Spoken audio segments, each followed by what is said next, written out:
11:09 a.m. What does the NHL think about its current standings? We're not talking about the point system and its forced parity, with which they seem quite pleased.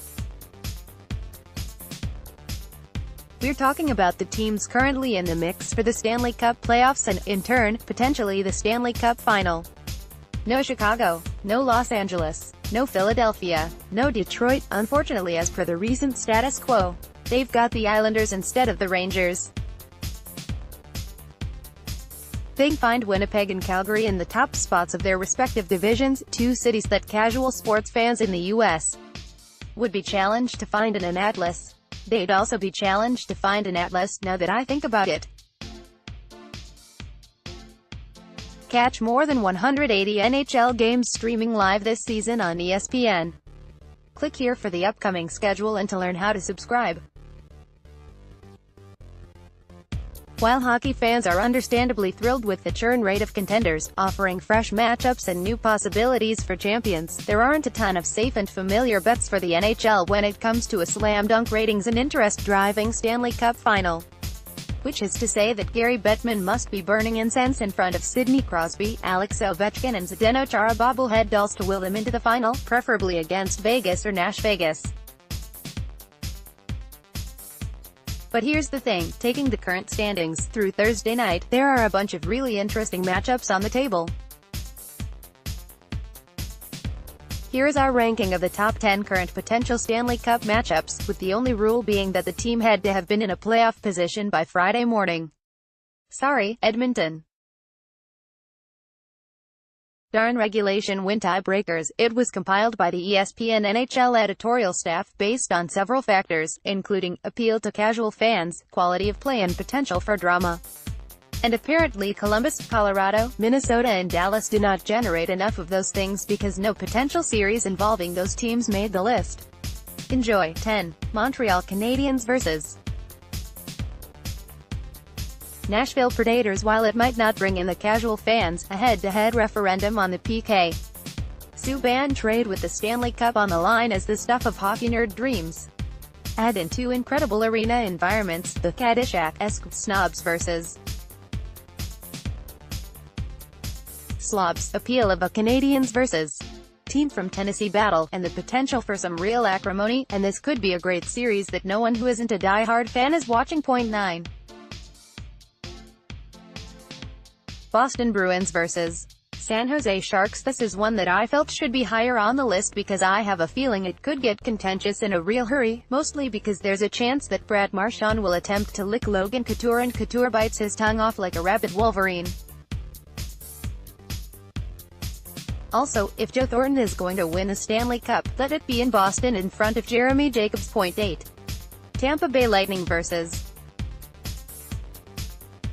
Winnipeg Jets. From a pure hockey perspective, this would be a terrifically played series between arguably the two best teams in their respective conferences. Both arenas would be popping, there would be offensive fireworks.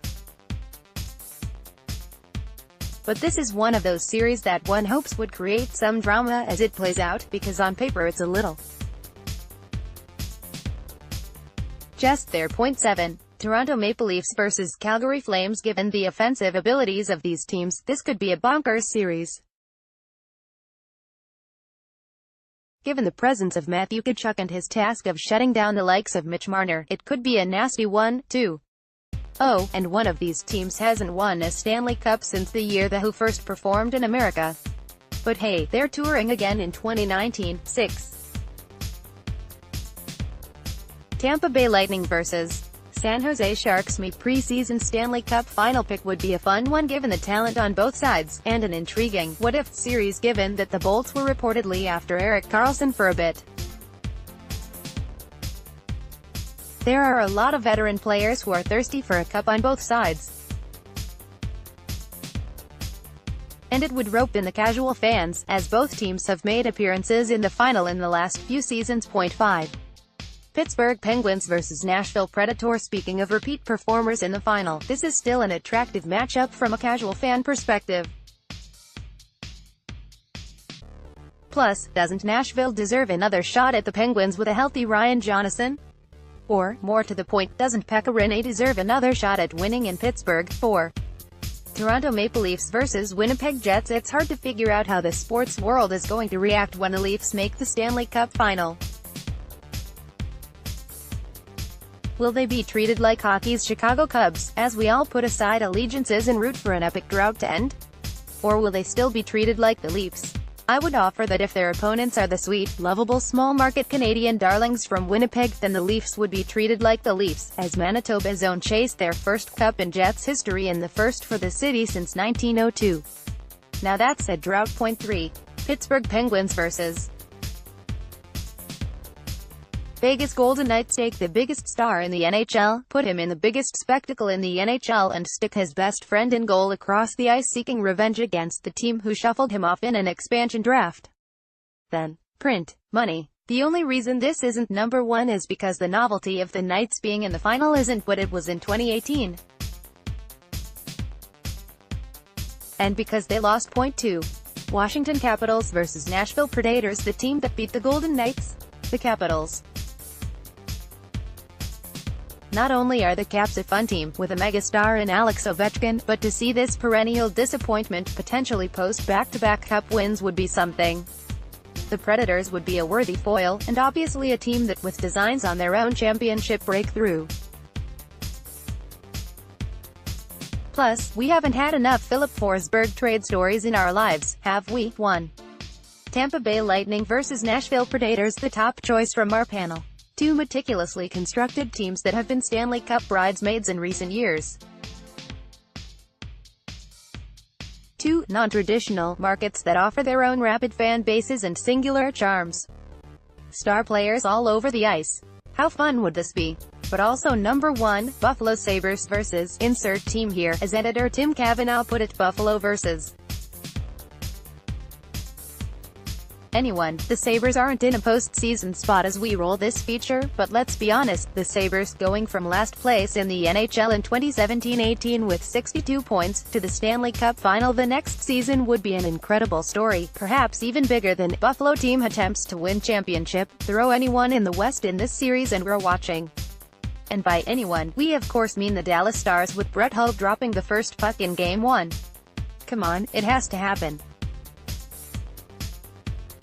The weak and gritty goalie Mike McKenna is the 7th netminder to play for the Philadelphia Flyers this season. The Flyers are also the 4th team McKenna has played for this season, after time in Ottawa, Belleville and Vancouver. So it's entirely possible that McKenna might not be a Flyer for all that long. But hey, if you're playing in Philadelphia, might as well make the most of it. And by that, we mean putting gritty on your mask. Top shelf work on the new. Hope it Gritty NHL approves of my own mascot wearing a gritty mask. pic.twitter.com/xqp5kiloac-Mike McKenna, @Mike McKenna 56, January 15, 2019. Here's the thing, when you honor the orange divinity on your gear, occasionally your prayers will be answered and he will bestow upon you an autograph and a squeaky fist bump. A pre-game @Gritty NHL delivery for @Mike McKenna 56. Some brief words about the Western Conference wildcard race. Elias Pettersson skating in a playoff series? Yes please. Derek Payne, Icon Sportswire, Getty Images. I'd like the Dallas Stars to make the playoffs because the NHL is nothing if not a copycat league. Which means there's a good chance it would usher in an era where team presidents cut profanity-laden promos on star players with the scorching efficiency of Bill Burr taking down a heckler at the Chuckle Hut. I'd rather the Colorado Avalanche not make the playoffs because that would mean there's at least a theoretical chance they could end up with the top 2 picks in the NHL draft, which has never happened in league history, going back to 1979. How amazing would that be? They could end up with Jack Hughes and Capo Caco. Or they could turn around and say, hey, Maple Leafs, before you go and pay Austin Matthews, how about we discuss if he's worth the top 2 picks in the draft? And Tyson Barrie, I don't want the Minnesota Wild to make the playoffs because no one needs to see another 5-game first-round defeat before Bruce Boudreau gets fired, so Paul Fenton can hire his own guy. I want the Edmonton Oilers to make the playoffs because Connor McDavid belongs on the greatest stage of the season, even if it's just for one round, and so I can vote for him in the Hart Trophy race, and because GM Peter Chiarelli getting yet another stay of execution would drive the fan base to the brink of psychopathy. I don't want the Anaheim Ducks in the playoffs because I believe in science, and the science tells me that this team is terrible in about a dozen ways, has a coach who should have been fired and has been dragged to relevance by John Gibson. I don't want the St. Louis Blues in the playoffs, even though I predicted they'd get there, because we've already written our obituaries on this team and now it's risen from the dead. Frankly, going from, hey, they might trade Vladimir Tarasenko, to counting points behind the wild card has given us a serious case of whiplash. I want the Arizona Coyotes to make the playoffs because I want only the best for this sweet beleaguered franchise, even though once again, that's not going to happen. But most of all, I want the Vancouver Canucks to make the wild card. Out of all the teams we've listed here, they might be the only one that feels like they're on the upswing. When they're rolling, the Canucks have that BP. You know, big playoff energy. The Elias Pettersson effect is real, the pieces are starting to fit, the future is coming into focus. Having them in a de facto 1 versus -8 series against the Winnipeg Jets would be stellar. These have been some brief words about the giant cluster as that is the Western Conference wildcard race. Jersey Fowls, from the state of hockey comes a heaping dose of Minnesota nice, don't you know? Almost forgot this from Saturday. The picture isn't the best, I was trying to be subtle, but we've got Oyager and You Betcha as a couples. World Cup of Hockey. It's rare that Gary Bettman ever takes an L during the collective bargaining process, but he's now 0 for 2 on getting the NHLPA to blink when he's dangled an international tournament in front of them. He offered the players Olympic participation in exchange for an extension of the current CBA, which they summarily rejected in December 2018, with Executive Director Don Fair saying the players showed no interest in the trade-off. The Hurricanes and Wild pulled off a 1-for-1 trade. Which team came out ahead? We grade both GMs on the swap. The NHL trade season is underway. Get caught up on the assets, restrictions and potential moves for every team ahead of the February 25 deadline. We update our picks on who will be vying for the Cup. Plus, non-goalie MVPs and fatal flaws for Nashville, Winnipeg, Toronto and Tampa Bay. This time, Bettman and the NHL established a false deadline of January to determine whether or not the World Cup of Hockey would be held in 2020. Again, the players weren't playing his reindeer games, and the World Cup was scuttled for that year. In speaking to some players in the last week, this is all about trust, as in the players have little of it for the owners and Bettman. Steven Stamkos told me that there wasn't ample time for the players to discuss how the World Cup would be used as a bargaining chip by the NHL, after Bettman already weaponized Olympic participation. John Tavares echoed the concerns of the NHLPA as a whole, asking for a full schedule of upcoming international best-on-best events in an effort to take them away as pressure points for the NHL, the World Cup, the Olympics and potentially a Ryder Cup series for the NHL. Obviously, with what's coming up with the CBA, it's one step at a time. Setting up an international schedule with multiple events is what would be ideal, he said. Good luck with that. Bettman is going to continue to dangle as many carrots as he can in front of the players, and none of it is going to work. First, because they don't trust him. But also because a lot of them are really angry over the league taking the Olympics away from them, as Stamkos put it. Well, some of them, at least. In reporting on this story, I was taken aback by how much Austin Matthews did not care in the slightest about the CBA negotiations. Yes, he's 21. No, he's neither the first nor the last young star to take a nonchalant and nihilistic approach to labor issues. He's going to sign a massive contract with lockout-protected bonuses. It's his 3rd season in the league. It probably doesn't feel like his fight yet. But it should be, because it's players like Matthews that really need to be strong voices in this process. Connor McDavid, in contrast, seems ready for a fight. As he told Emily Kaplan last year, "This CBA is the one that is going to affect me the most," the 21-year-old McDavid said. "We are at a time where the league is as young as it has ever been. There are a lot of star players that are young.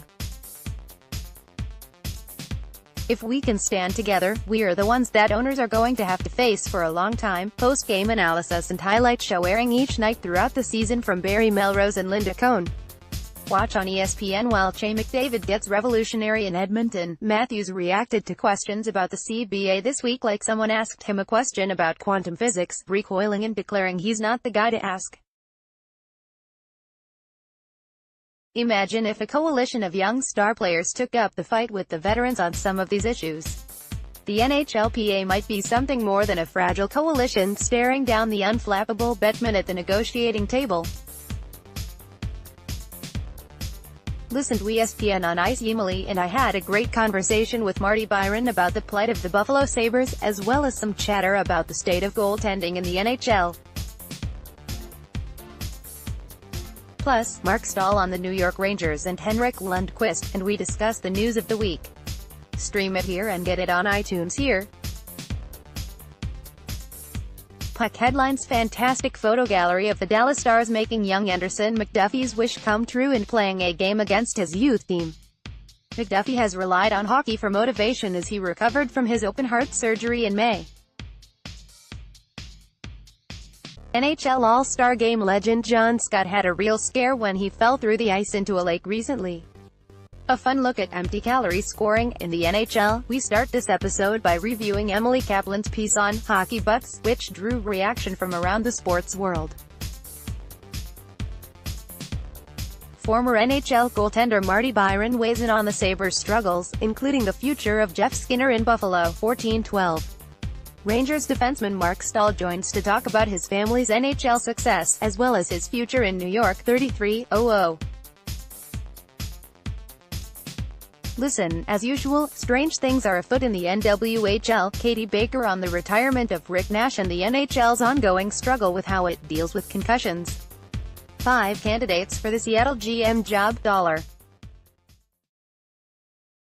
Good luck to Mark Hunter here, as then the Canadian media can have all kinds of scoops about the Seattle team from their favorite source. A look at the NHL standings under different playoff formats. Buffalo area man gets called for penalty in beer league game, gets ejected because he was furious over the official's alleged inconsistency, and was later charged with a felony for criminal mischief for trashing the rink. Hockey, finally, this Niklas Jensen shootout goal was absurd. Sick shootout goal by Niklas Jensen in the KHL today. Pic.twitter.com/JDFLFOKK-Robert Soderlind at Hockey Webcast, January 17, 2019. Hockey TLDR, too long, didn't read, an oral history of the 2014 Hockey Day in Minnesota, once again proving that the internet is a big place and there's something in it for everyone. In case you missed this from your friends at ESPN, or trade season primer for all 31 teams, many of whom want to trade for Wayne Simmons, apparently.